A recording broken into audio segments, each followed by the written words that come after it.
मित्रांनो, संकल्पवर्तीचा या आपल्या चॅनलवर तुमच्या सर्वांचे स्वागत आहे. तर मित्रांनो, याआधी झालेले व्हिडिओ ज्यांनी कोणी पाहिले नसतील त्यांनी ते व्हिडिओ पाहून घ्या आणि जे कोणी आपल्या चॅनलवर नवीन असेल त्यांनी चॅनलला सबस्क्राईब करून घ्या. तर मित्रांनो, वेळ वाया न घालवता आज आपण प्रश्नाला सुरुवात करूया. तर पहिला प्रश्न बघा, गोंदिया जिल्ह्यात गाढवी नदीवर कोणते धरण आहे? गोंदिया जिल्ह्यातील गाढवी नदीवर असे कोणते धरण आहे? तो ऑप्शन घ्या, इटियाडोह, धोम, येलदरी आणि मुळशी. तर याचे उत्तर राहील इटियाडोह. इटियाडोह हे गाढवी नदीवरील गोंदिया जिल्ह्यातील धरण आहे. दुसरा प्रश्न बघा, शाहू महाराजांच्या आईचे नाव टिंबटिंब होते. तर शाहू महाराजांच्या आईचे नाव काय होते? तो ऑप्शन घ्या, रमाबाई, राधाबाई, सावित्रीबाई आणि कमलाबाई.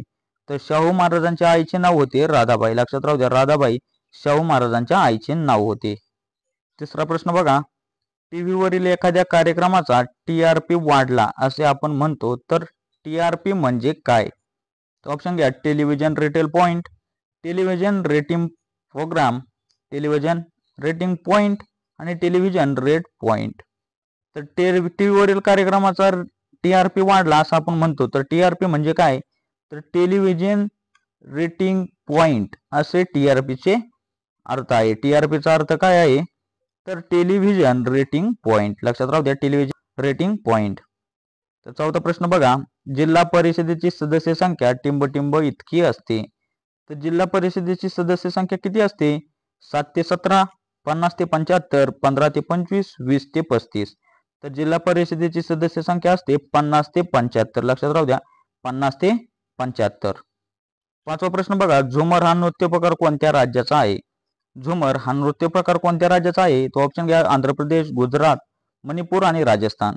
तर झुमर हा नृत्य प्रकार जो आहे तो राजस्थान राज्याचा आहे. लक्षात राहू द्या, राजस्थान या राज्याचा झुमर हा नृत्य प्रकार आहे. सहावा प्रश्न बघा, तलाठ्याच्या कार्यालयास आपण काय म्हणतो? तलाठ्याच्या कार्यालयास काय म्हणतात? पहिला ऑप्शन घ्या, सजा, ऑफिस, राजुका आणि यापैकी नाही. तर तलाठ्याच्या कार्यालयास आपण सजा म्हणतो. लक्षात राहू द्या, तलाठ्याच्या कार्यालयास सजा म्हटले जाते. सातवा प्रश्न बघा, योग्य विधान निवडा. पहिलं विधान बघा, प्रति सरकारची स्थापना करणारे क्रांतिसिंह नाना पाटील हे सांगली जिल्ह्याचे होते. महाराष्ट्राचे पहिले मुख्यमंत्री यशवंतराव चव्हाण यांची जन्मभूमी म्हणजे सांगली जिल्हा होय. तर मित्रांनो, याचे योग्य उत्तर कोणते आहे? दोन्ही विधाने बरोबर का केवळ दोन विधान बरोबर, केवळ एक विधान बरोबर का दोन्हीही विधाने चूक आहेत? तर मित्रांनो, याचे उत्तर आहे दोन्ही विधाने बरोबर आहेत. प्रति सरकारची स्थापना करणारे क्रांतिसिंह नाना पाटील हे सांगली जिल्ह्याचे होते आणि महाराष्ट्राचे पहिले मुख्यमंत्री यशवंतराव चव्हाण यांची जन्मभूमी म्हणजे सांगली जिल्हा होय. त्यामुळे याचे दोन्ही विधाने जी आहेत ती बरोबर आहेत. लक्षात राहू द्या, दोन्ही विधाने बरोबर आहेत. आठवा प्रश्न बघा, कापूस उत्पादकांचा जिल्हा अशी ओळख खालीलपैकी कोणत्या जिल्ह्याची आहे? कापूस उत्पादकांचा जिल्हा अशी ओळख कोणत्या जिल्ह्याची आहे? पहिला ऑप्शन बघा, बीड, दुसरा यवतमाळ, तिसरा जळगाव आणि चौथा नाशिक. तर कापूस उत्पादकांचा जिल्हा म्हणून आपण यवतमाळ जिल्ह्याला ओळखतो. लक्षात राहू द्या, यवतमाळ जिल्हा कापूस उत्पादनात अग्रेसर आहे. नवा प्रश्न बघा, दिन विशेष सांगा. 8 डिसेंबर 8 डिसेंबर रोजी काय असते? पहिला बघा, जागतिक शिक्षक दिन, सार्क दिन, युनेस्को दिन आणि मलाला दिन. तर 8 डिसेंबर या दिवशी सार्क दिन असतो. लक्षात राहू द्या, 8 डिसेंबरला सार्क दिन असतो. 10वा प्रश्न बघा, चंद्रपूर जिल्हा विभाजन तारीख. चंद्रपूर जिल्ह्याची विभाजन तारीख कोणती? पहिलं बघा, 1 जुलै 1998, 26 ऑगस्ट 1982, 16 ऑगस्ट 1982, 14 ऑगस्ट 1982. तर चंद्रपूर जिल्हा विभाजनाची तारीख आहे 26 ऑगस्ट 1982. लक्षात राहू द्या, ज्यांनी चंद्रपूरला फॉर्म भरला असेल त्यांच्यासाठी हा महत्वाचा प्रश्न आहे. चंद्रपूर जिल्हा विभाजनाची तारीख आहे 26 ऑगस्ट 1982. 11वा प्रश्न बघा, भारतीय राष्ट्रीय काँग्रेसचे पहिले अधिवेशन पुण्याऐवजी मुंबईत भरवण्यात आले होते. कारण? तर मित्रांनो, भारतीय राष्ट्रीय काँग्रेसचे पहिले अधिवेशन पुण्याऐवजी मुंबईत भरवण्यात आले होते. त्याचे कारण काय?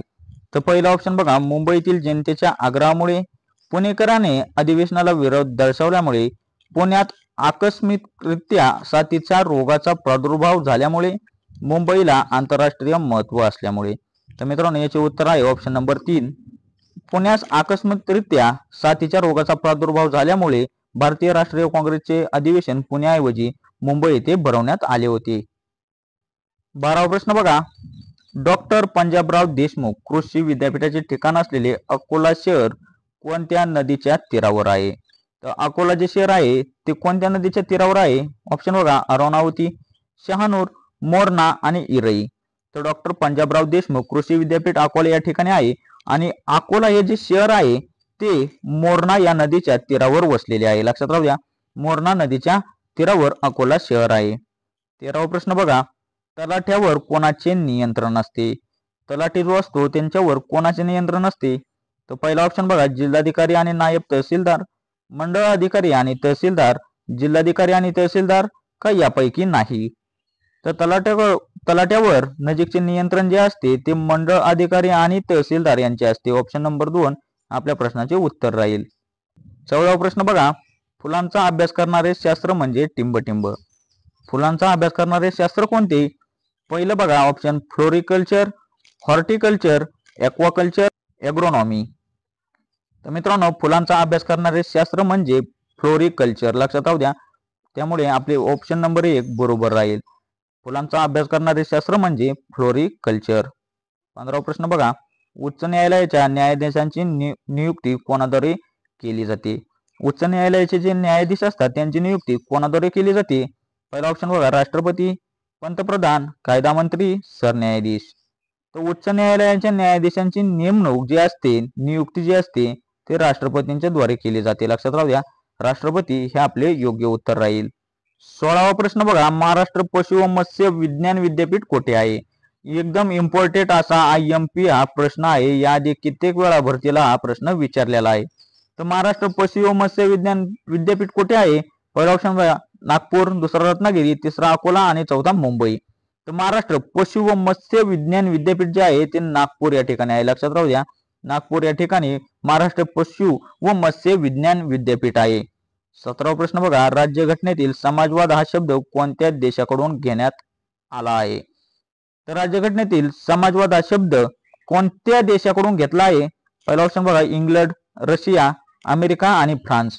तर राज्यघटनेतील समाजवाद हा शब्द रशियाकडून घेण्यात आलेला आहे. लक्षात राहू द्या, रशिया देशाकडून समाजवाद हा शब्द घेण्यात आलेला आहे.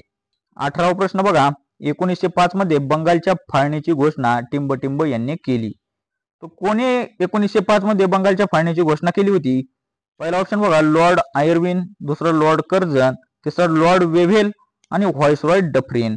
तर मित्रांनो, 1905 मध्ये बंगालच्या फाळणीची घोषणा जी होती ती लॉर्ड कर्झन यांनी केली होती. लक्षात राहू द्या, लॉर्ड कर्झन ने घोषणा केली होती. 19वा प्रश्न बघा, कोणत्या जीवनसत्वाच्या अभावामुळे जीभ लाल होते आणि त्वचा खरखरीत होते? कोणत्या जीवनसत्वाच्या अभावामुळे जीभ लाल आणि त्वचा खरखरीत होते? तर पहिला ऑप्शन बघा, अ, दुसरा क, तिसरा ब आणि चौथा ई. तर मित्रांनो, याचे योग्य उत्तर राहील ब जीवनसत्वाच्या अभावामुळे जीभ लाल होते व त्वचा खरखरीत बनते. मित्रांनो, 20वा प्रश्न बघा, खालीलपैकी कोणता भंडारा जिल्ह्यातील तालुका नाही? आता भंडारा जिल्ह्यात ज्यांनी कोणी फॉर्म भरला असेल त्यांच्यासाठी महत्वाचा प्रश्न आहे, खालीलपैकी कोणता भंडारा जिल्ह्यातील तालुका नाही? तर पहिला ऑप्शन बघा, तुमसर, दुसरा साकोली, तिसरा पवनी आणि चौथा उमरखेड. तर मित्रांनो, भंडारा जिल्ह्यातील तालुका कोणता नाही? तर याचे ऑप्शन नंबर 4 हे योग्य उत्तर राहील. उमरखेड जो आहे तो भंडारा जिल्ह्यातील तालुका नाहीये. तर मित्रांनो, असे 20 प्रश्न तुम्हाला कसे वाटले ते कमेंटद्वारे नक्कीच कळवा आणि जे कोणी आपल्या चॅनलवर नवीन असेल त्यांनी चॅनलला सबस्क्राईब करून घ्या. तर मित्रांनो, भेटूया उद्याच्या व्हिडिओमध्ये. तोपर्यंत धन्यवाद.